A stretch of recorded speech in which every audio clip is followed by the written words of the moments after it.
My name is Aamir Husain. I'm a partner at KPMG based out of New York. I lead KPMG's capital markets readiness practice globally. We have with us some panelists who have been through the IPO journey, so I'll let them introduce themselves first, and then we'll get into the Q&A. We're going to try and leave some time at the end of the session as well, so that you can ask questions from the floor as well. Dan, you want to go first? Sure. Thanks so much, Aamir. I'm Dan. I'm the CFO of Gemini. Really fortunate to be here with all of you here today, and really excited that a few folks from my team are here who really enabled us to get through this IPO process. But pass it on to Tamara.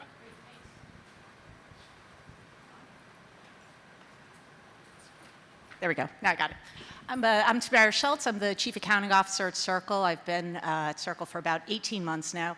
I oversee, from a scope standpoint, I oversee global teams in the accounting space, SOX, tax, SEC reporting, and financial systems. And very excited to kind of share what we went through over the past year with you guys. Thank you. Hi, Macrina Kgil. I'm CFO at Figure. So I've been with Figure for about 10 months. So I do want to thank everybody at Figure who has been working on this IPO for a very long time. I also see a lot of friendly faces and lots of friends and family from blockchain.com. I'm just going to shout them out. So thank you for being here. I look forward to catching up. Thanks, Macrina. So IPO, clearly, it is a journey. Like, there's a lot that goes on in an IPO. So I guess I'll start with Tamara yourself. Yours was the first IPO, and that set the stage in the crypto world. What were some of the things that you decided to put in place first, which, for want of a better term, were the longer poles in the tent? Yeah, thanks. So, as you kind of said, the IPO for Circle was, very much a milestone for us, but it was also a milestone for the digital asset industry in terms of demonstrating that transparency and compliance and viability and is there for the industry and for the crypto natives, and that we can kind of meet the high bar and standards that are expected. So as we went through our journey, it was very focused on our people, our processes, our technology to have everything everything ready for us. So we scaled up in terms of the team and the leadership that we put in place to make sure that we could meet all the requirements that would be necessary. We implemented and up-tiered all of our tooling. We moved forward with putting in an ERP. We used kind of top tooling like Cryptio. We put that in place because as we kept moving forward, in order to meet the requirements that we knew the street was going to be expecting of us, we needed to have that infrastructure in place. And when did you start, as far as yeah, so, getting ready? For folks who don't realize, the journey for Circle actually was a multi-year journey. It started over 4 years ago when we filed our first S4 in August of 2021. And during that time, we did 18 draft registration statements, 15 comment letters, and probably responded to over 500 individual SEC comments. So it was a long and very tortured journey to get us to the end, but at the same time, it allowed us to start operating and building out the processes that were needed to be ready for a public company. Thank you.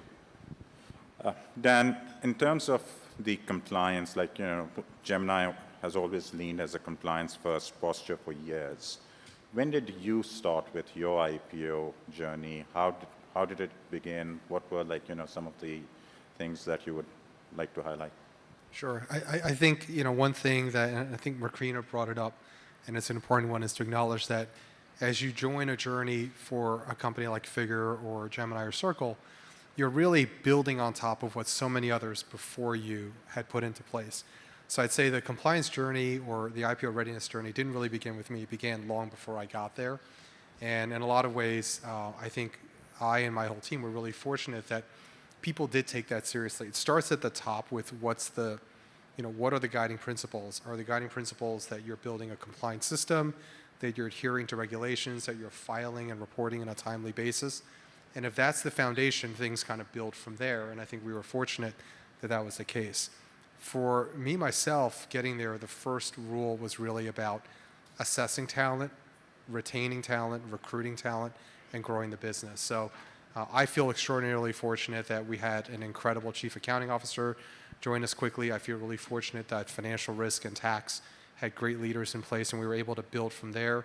We have a fantastic controller. All of those elements allowed us to hit scale really quickly. But I can't take credit for having started the motion. I think I was part of the journey in keeping it moving and guiding us through the process. And at the end of the day, I think the CFO job, there's a bit of leaning in and understanding complex topics and owning the risk, which is actually what you do, right? Like you sit there, there's an item that's in the gray, it's not crystal clear which side of the ledger should fall on, it's not crystal clear what the accounting treatment should be. You've got to gain that trust and confidence of your team. You have to trust and believe in them. And then you have to have some appropriate outside advisors to help you think through it. And then ultimately you own that risk. So from my perspective, it's really about getting to the place where I felt comfortable with that. Great. Macrina, Figure brings together both consumer lending and blockchain markets. How did that dual focus shape your IPO readiness? And can you talk about how did you consolidate? What was your equity story, given these were two different verticals?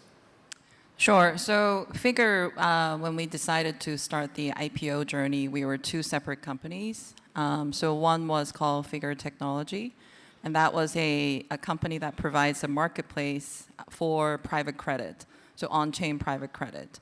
And then Figure Markets was really more of the traditional, well, I'm using the word traditional here for digital assets, but more of the crypto exchange type of company, which was called Figure Markets. So when we saw that the IPO market was open and we really wanted to go this year, we decided to combine the two entities that were two separate entities. So I think from a business perspective, it was an amazing opportunity because we could actually talk about both of the companies using blockchain technology and putting different types of assets on chain and bringing together a marketplace. But if you think about from a finance perspective, it's really hard because you have one company that's been working towards an IPO, actually. Figure Technology was working towards an IPO. And then you have a completely nascent company called Figure Markets, which was looking towards an IPO, but probably more in the 3, 4, 5-year time frame. So it was not ready at all. And so, getting those two companies together, understanding all the KPIs and all of the products and all the information as a team was actually really hard.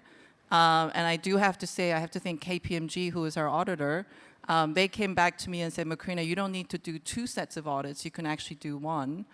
There's a rule you can use, and you don't have to worry about all the intercompany transactions. And I was really happy that we could utilize that rule to be able to show 1 set of financials in our S1, which was very, very helpful for the business and the finance story. Great. You mentioned KPIs. How did you go about benchmarking what some of the value drivers within the business were, and how did you communicate that in your roadshow? Sure. So if you take a step back, both of our companies were actually providing a marketplace. One's for private credit, one is really for digital assets.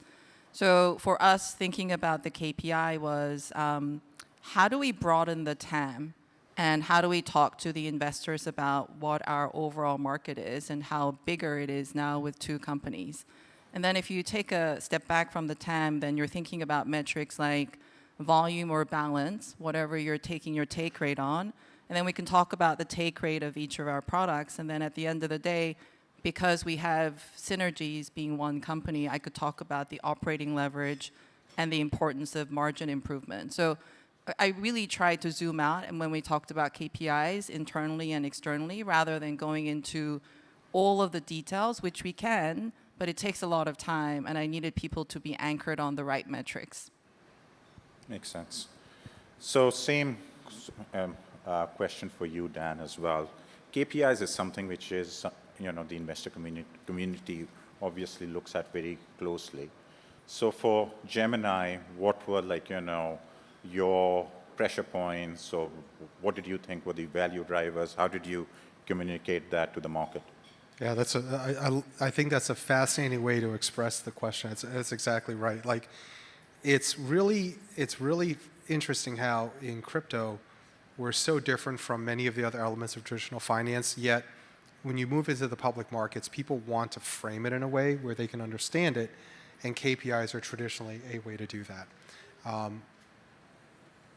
The plus side of all that is that when you're in crypto, people acknowledge that you're not building what's already been done before. Like, we're not copying and pasting what Goldman Sachs has done, or what State Street has done, or what Bank of New York Mellon has done, or what any bank has done, right? This is completely different.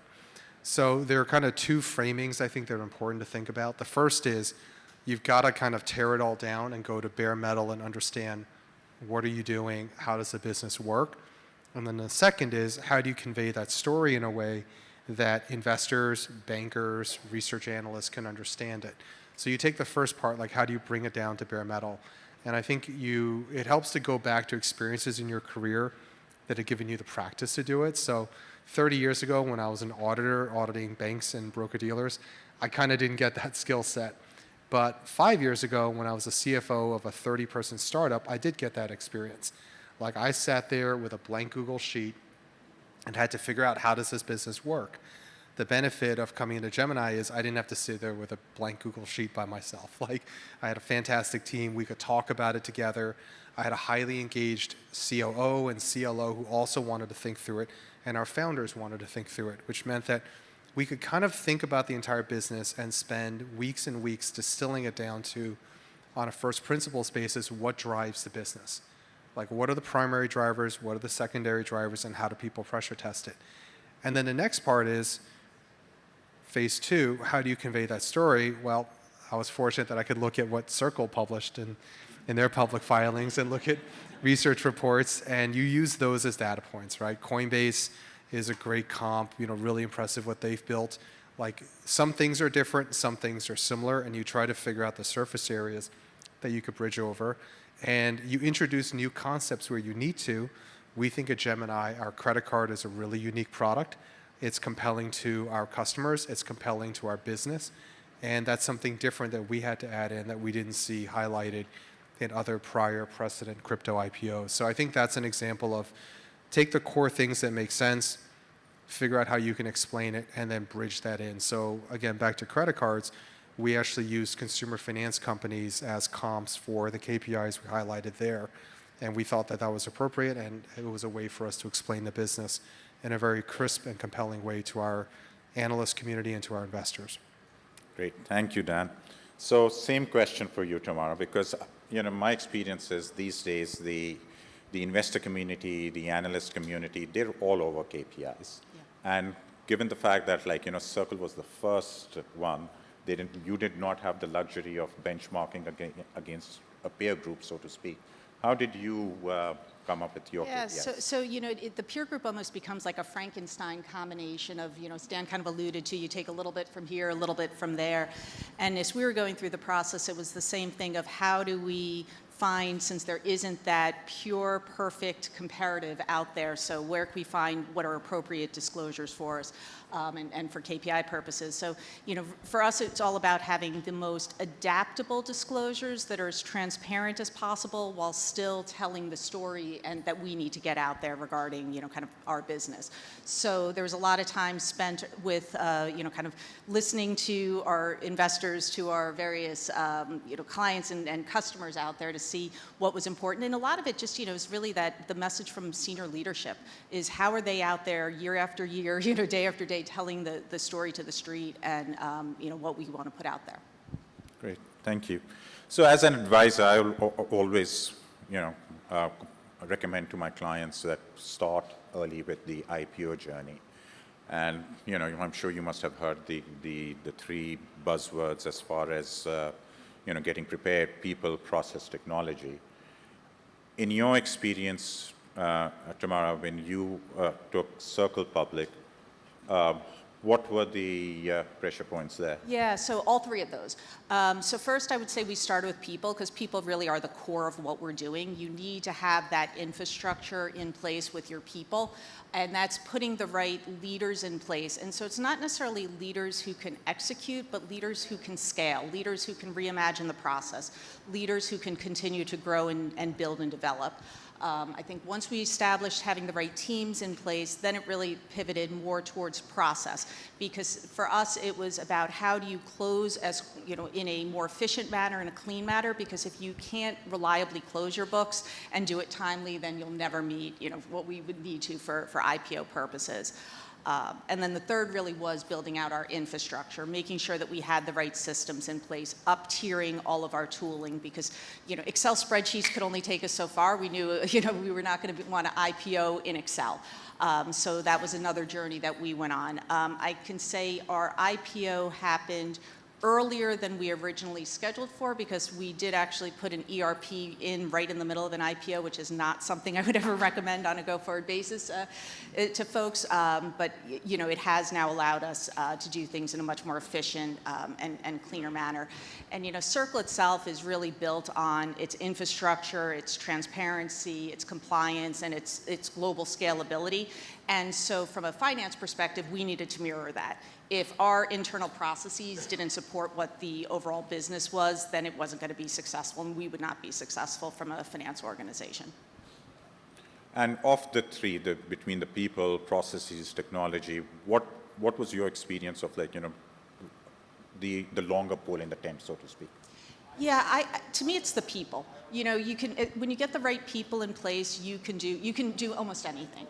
And so really starting with making sure you have teams who are bought into the vision. I mean, IPOs are hard. There's nothing easy about what you go through, and you hit a lot of, kind of very high highs, and you hit a lot of very low lows in the process. So really making sure you have those right teams who can kind of just, kind of keep steady, keep stable, kind of see their way through it, is really what made it critical. Great.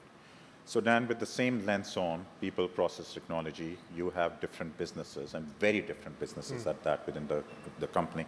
How did you go about doing the consolidation as far as people, process, and technology is concerned?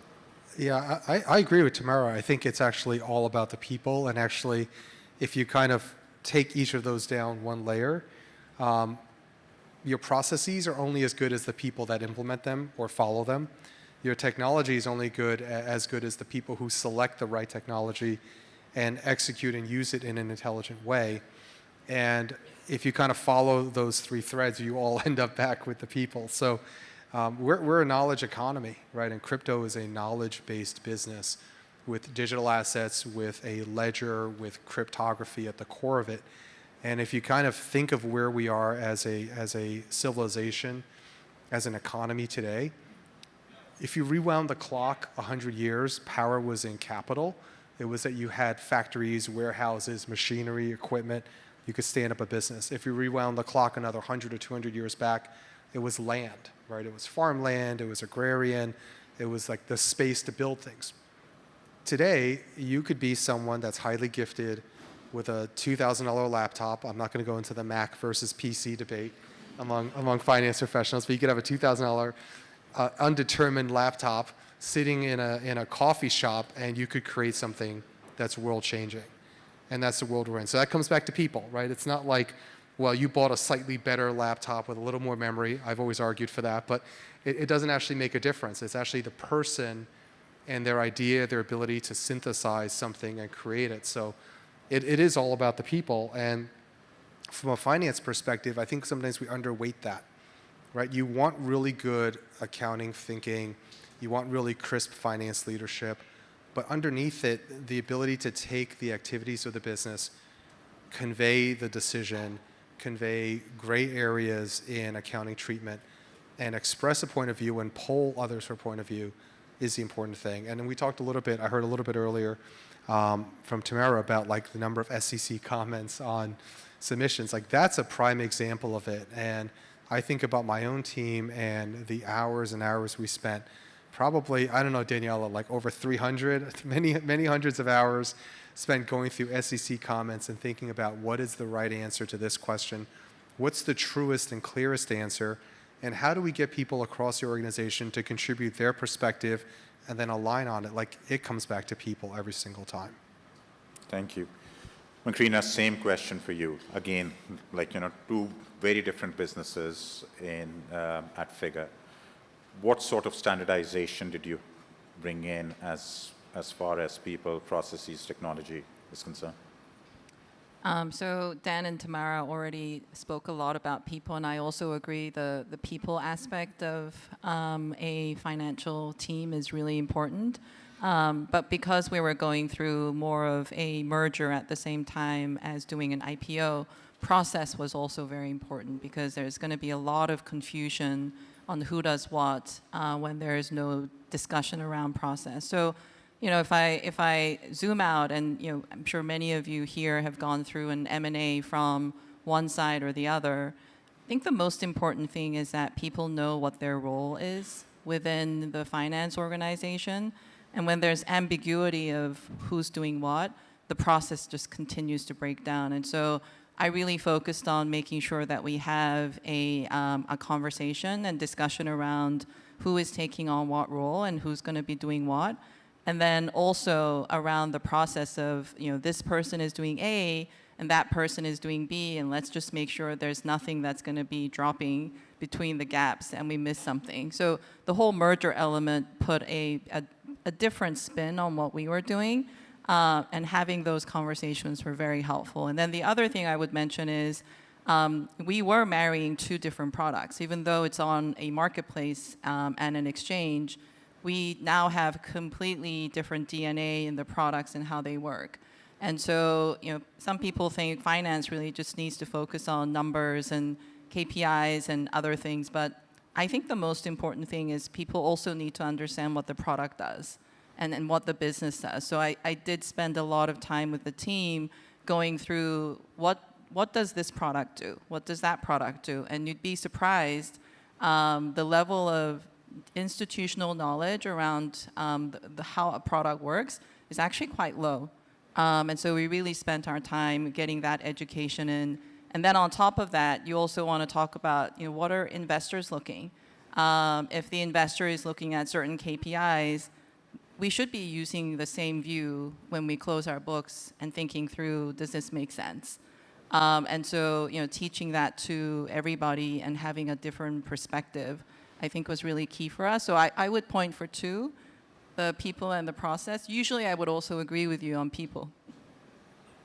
Thanks, Macrina. So, having been through many IPOs in my career, companies or people automatically gravitate that it's the finance team, that it's their headache. They will take the company public. But really, an IPO impacts every function within the organization. So with that said, how collaboratively did you work within finance? And when I talk about finance, I'm using finance both loosely, both for financial reporting and management reporting. But how integrated were you with HR, with IT, and other functions within the organization?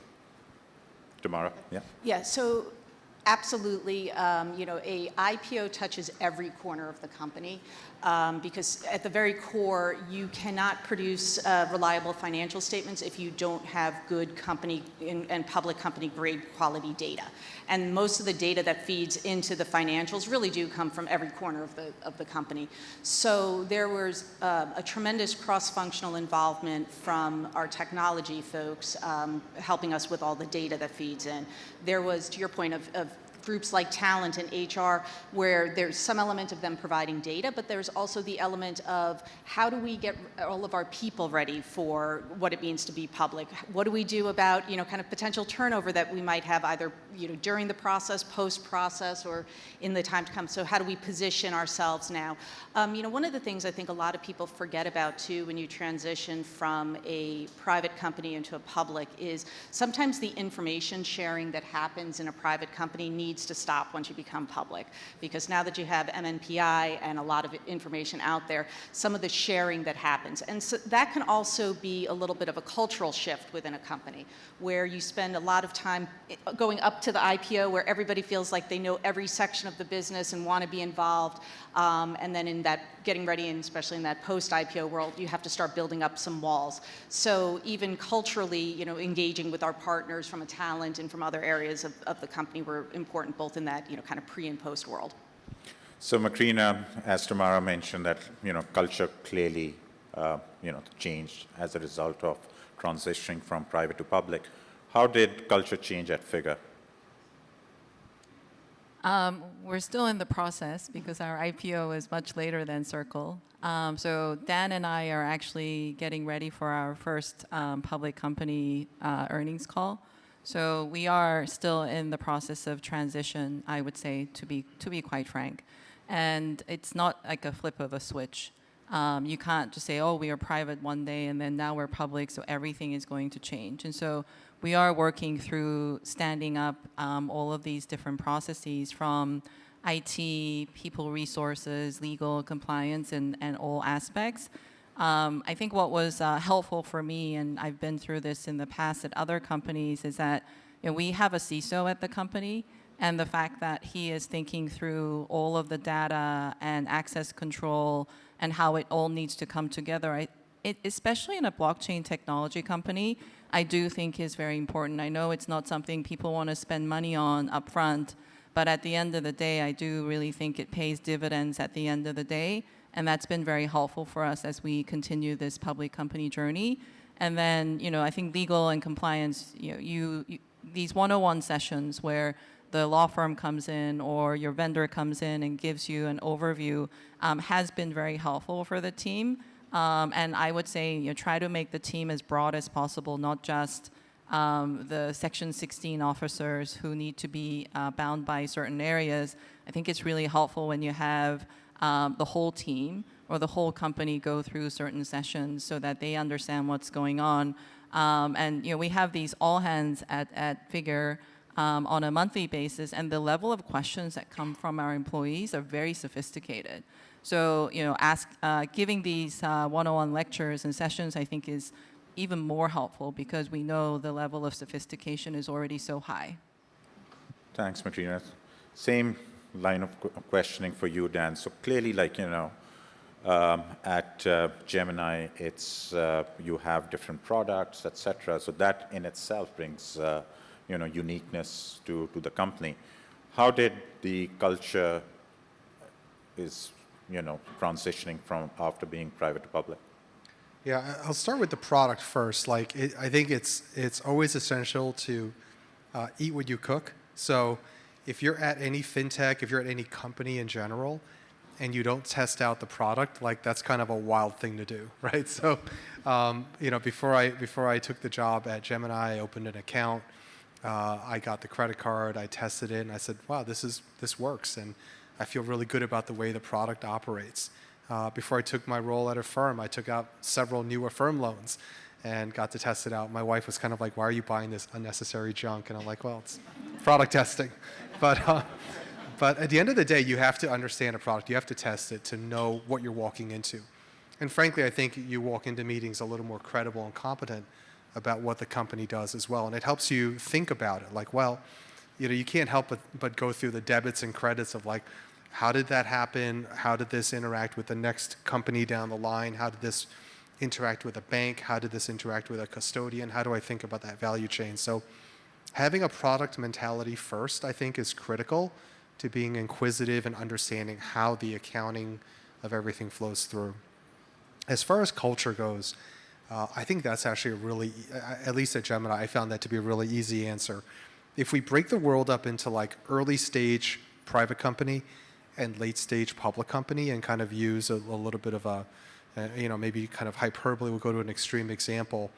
At a late stage public company, you have really set processes, you have really set products, and you probably just follow the path that's there. And if you change something, it's a lot of work. People are kind of like, why are you changing the thought process on this? What guidance are you basing it on? We have all this established precedent that you're now unwinding. At the other extreme, at an early stage private company, people are just trying to build, and they're like, why are you even asking me about these things? I don't know. We're going to change the structure of it next week. Don't worry about it, right? Being at kind of that inflection point of private to public company, I actually have found to be easier as a CFO because people know that they can't change everything overnight.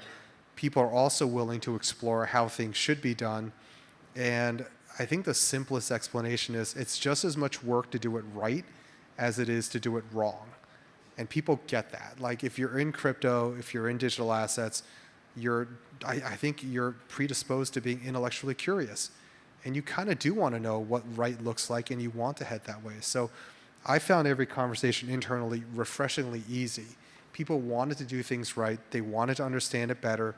They wanted to be brought into the thinking, and they wanted to understand why it mattered. So that part was super easy. I think overall, the secret weapon for finance, for accounting, to really get that thought process throughout the organization was just building genuine partnerships. Like having people on the accounting team meet with peers in the product org, having the FP&A org serve as really kind of a first line of defense in getting information back and making sure that that's reflected right. I think that is really central to it. And having the FP&A team closely integrated with the strategy team. So I think having accounting, treasury, FP&A closely linked, having FP&A be the point of the spear in bringing ideas back and making sure there aren't surprises, that's really been central. Thank you. Tamara, Circle listed just before the Genius Act, and we all know FASB is also deliberating on some accounting changes and disclosure requirements, etc. How is Circle navigating all that? Yeah, you know, it's funny as I tell people, I was here at this conference last year, and there was a panel where there was representation from the FASB, and a question was asked about is new cryptocurrency digital asset guidance forthcoming? And at that time, the response was, no, we don't think so. You know, we think the existing guidance is sufficient. So it's amazing, fast forward a year of, kind of the amount of change that we're seeing, and that, super excited that the FASB is now embracing potentially, kind of new guidance in the area, because as we all know in this room, nothing we do is like traditional, accounting and finance that's out there. So we do really need things. Specifically as it relates as we were going through the IPO process, again, everything we build in terms of our framework becomes adaptable. This is not an industry that stands still, so your processes can't stand still. So if you hard code anything into kind of your infrastructure and your DNA, it's just not going to work for you. So we make sure our disclosures are as fluid as possible based upon everything that is going on. I will say, even as we currently draft things today, we put a lot of placeholders and we put a lot of things in brackets, because you never know on any given day, is something going to be finalized, or are we still kind of in that TBD type of an approach to things. But it's, the other point is like just really staying on top of it. This is also with the amount of change that's going on every day, it feels like we're somehow incorporating or needing to think about our disclosures and the information we put out to the street differently. Thanks for that, Tamara. So Macrina, Figure spans lending and market infrastructure with different regulatory expectations. How did you reconcile those in their run-up to the IPO? Sure. So we actually have, as a joint company, have over 200 licenses that we need to maintain. So that's quite a lot, but I'm sure everyone here in the digital asset industry, you're at least juggling 50 plus. So I can't say 200 plus is a lot. I think if you have the DNA of being regulated at any company, learning how another license works and the requirements are not as difficult as going from 0 to 100. So I think having that DNA was very helpful in terms of what we needed to do. And then I really do have to say the overall IPO process was extremely helpful for us to just accelerate understanding of the overall regulatory environment. And we did piggyback off of the bank underwriting process. So if you are getting ready for an IPO process in the audience, you do have to get your bank comfortable to say, hey, I'm going to work with you as a company. And one of the key things that they do focus on is the regulatory due diligence, which could be 2 to 3 hours of conversations on where are you, are there any issues? And so getting prepared for that from each of the company side and going through that whole process was really helpful for me personally. And I think for the rest of the team as well, just getting up to speed and making sure that we are all set. And then the last part we would also add is we were already being regulated under the SEC, because we do also have a stable coin called YLDS.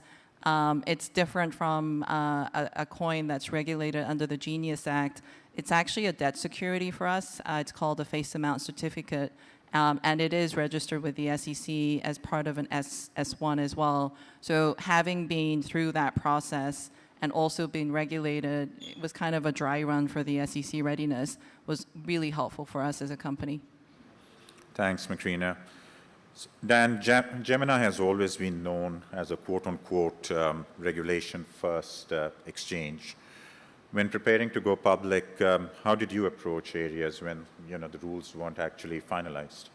Yeah, I think that was just a unequivocal huge plus for us to have an approach to regulation in place already, that we had reporting in place because we were regulated.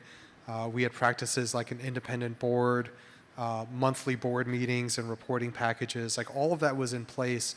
And I think, frankly, that was a part of our story going out there to investors, that we've already had that pattern, that practice, that discipline, and we were just carrying it forward. And I think the regulatory stance has been very constructive in the past year, just in terms of the regulators being able to speak to what they want to understand, how they're thinking about this industry and about these businesses, and just a willingness to engage constructively in it. I think it's been very good.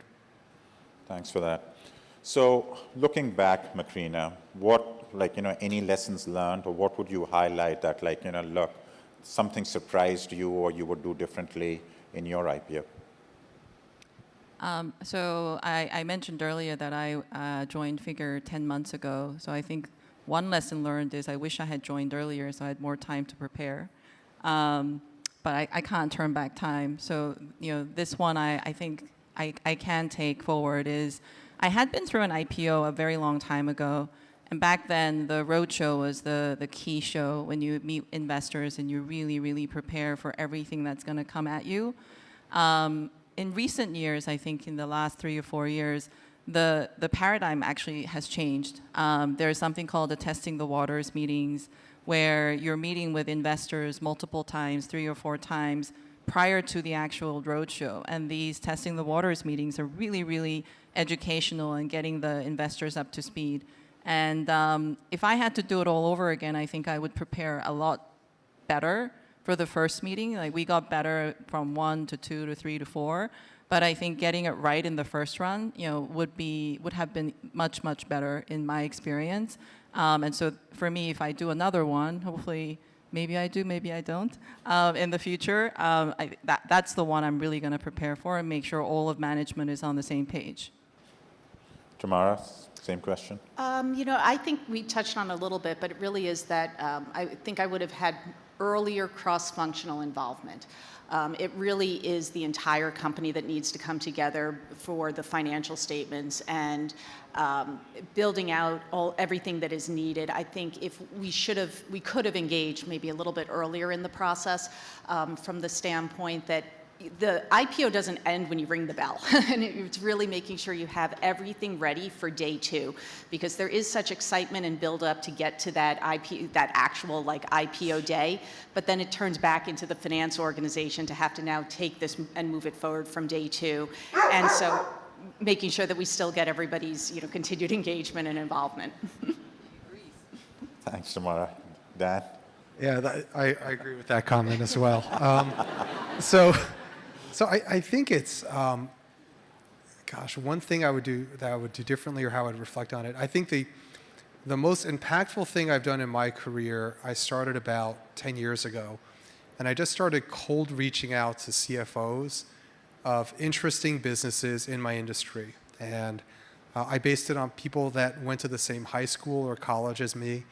And I've managed somehow to, just by perseverance and luck, to get 3 or 4 really, really interesting private and public company CFOs in my network. And I go to them every 3 to 4 months and set up 15, 30-minute catch-ups and just try to get their advice. And I'd say those words of advice carry so much weight. It's really tough as you go towards an IPO process to know what true north looks like and what you're supposed to do in a given moment, whether it's a testing the waters meeting or getting cross-functional alignment across the company. And it's really useful, I think, to get advice from those who've been through it before, who've seen bumpier times than you might have seen, or seen ways and approaches that have been particularly effective. So I think that is probably one of the more useful tactics that you can do at any point in your career, as long as you're willing to make that engagement and learn and grow with it. I think within Gemini, it really came down to figuring out which folks were happy to take on the next months and years of challenges, which folks would need more help, and then just being supportive throughout. So it all comes back to the people and that engagement. I wish I started like 5 years earlier. Like, more time is always helpful. More time is always helpful to understand the business, to understand the nuances and complexity. But with that said, I think our process was great. I feel really fortunate that I had the team around me that I did. When did you hire advisors for the, as far as like, preparing for the IPO is concerned? Yeah. You mentioned starting early, so Yeah. how early were advisors engaged? I think advisors were engaged a full year before the IPO itself actually happened, and there were a mix of different advisors involved. One thing I found really useful on this transaction was just how much the law firms actually weighed in. So we had a fantastic advisory firm. Our lawyers were brought in by our chief legal officer, and they actually carried a lot of weight, not just on the legal side, but on the accounting side as well. Like, they really helped open up perspectives for us on who we could work with, how we could think about it. We had our auditors who were great partners throughout the process, and we had outside vendors that helped us a lot as well. Cryptio is obviously one of them. Connor Group is a fantastic partner of us that we've worked with for quite a while. I've worked with them across a few different organizations, but I think that really helped us a great deal. Thank you. I did promise that I'll leave some time available for the audience to ask questions of the panelists as well. Are there any questions for the last couple of minutes? I think there might be one in the back.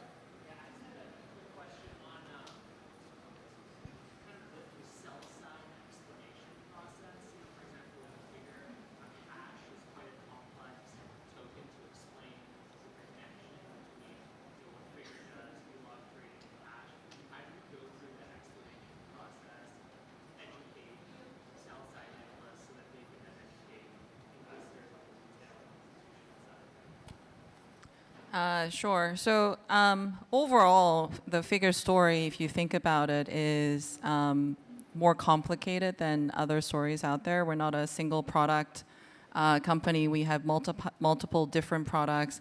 And then we were also merging two companies together on top of using Provenance blockchain, as you mentioned. And we have Hash, which is our token on the Provenance blockchain. So there's just so many elements to talk about with the sell-side analyst. The key part is there is something called Analyst Day, and so you do spend a lot of time speaking with the analysts on who you are, what you do, what regulations you follow, and we had a special section on the overall blockchain technology and usage as well.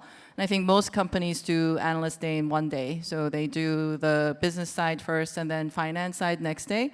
We actually decided to do a whole day of business. So that people could get a much better understanding of who we are as a company, have time to digest it, and then kicked off the second day actually starting with questions from the prior day. We're happy to answer any of those questions so that the analysts could take a better understanding. And I think we can all go down the rabbit hole of talking about blockchain technology, what a layer 1 is and how it works. But I think the beauty of Figure as a company is we try to make blockchain technology very easy to understand. And so we work with our partners. We want them to know. We actually don't want them to think about, oh, how do I do this on the blockchain? How is this working through the overall system and processes? Because when cloud was actually adopted by every single company out here, you aren't thinking about, oh, how does this work on the internet? Am I going to lose data? I'm sure it started that way, but I don't think anybody at this point is really thinking about how the overall cloud storage works and the technology behind it. So we also try to make the overall blockchain technology very easy to use, so people are aware and the compliance teams are working hard to get there, but the story is much more commercial and easier to understand. So we focused on that element for our analysts as well. Thanks, Macrina. In the interest of time, maybe one more question, and then we can wrap up this session. There's a question there. Sure. Hi. Question for all of you, please. What will be the #1 challenge going forward in the next 12 to 18 months for all of your companies? Because Dan, you want to Sure, go yeah, first? I'll kick off. I actually loved that earlier question too, so we've both kind of together.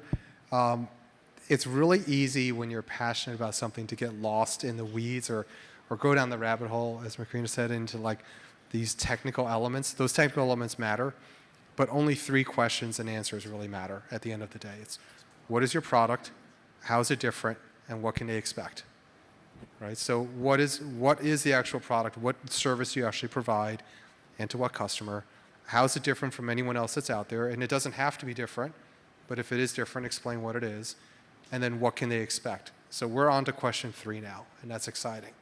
Right? We've made a view of where we think the business is headed, and now we have to deliver, and it's as simple as that. So for us, it's continuing to go back and explaining new things if we're going to add new things and why it's different and what they can expect. But at this point now, it's execution and communication. Yeah, I would say, it is that continued, understanding and knowledge, and as we're getting growing greater acceptance of what is cryptocurrency and digital assets. I'm going to mutilate it a little bit, so I apologize, but, our CEO was on a panel last week at the World Bank, and he made a comment about, when you talk about like cross-border FX changes, that's such a should be such a foreign thing. Payments and money should just be able to move cross-border. You don't even think about it. So kind of what Macrina had said about when you move things into the cloud, you don't even think about it. That's the way we should be transacting with kind of the value of money that's out there today. So I think that's going to be that continued push as we keep growing, is how do you get that broader acceptance and understanding? I'm just going to answer for all 3 of us because we are in an industry that is ever evolving and ever moving and growing really fast. And I think that's what has made all of the investors who invested in us very excited about working with us. And so for me, and I'm sure for both of you, the delivery on the high growth and new innovation and new products, I think, is going to be the hardest part for us to be able to manage. And then I'm sure accountants all know, anything that's new, there's no guidance out there. So we're all going to have to figure out how to accommodate and treat for all of this new innovation that's coming. So for me, that's the hardest part. Well, thank you all for all your insights. And I guess you guys will be around in case anyone has any specific question to ask as well.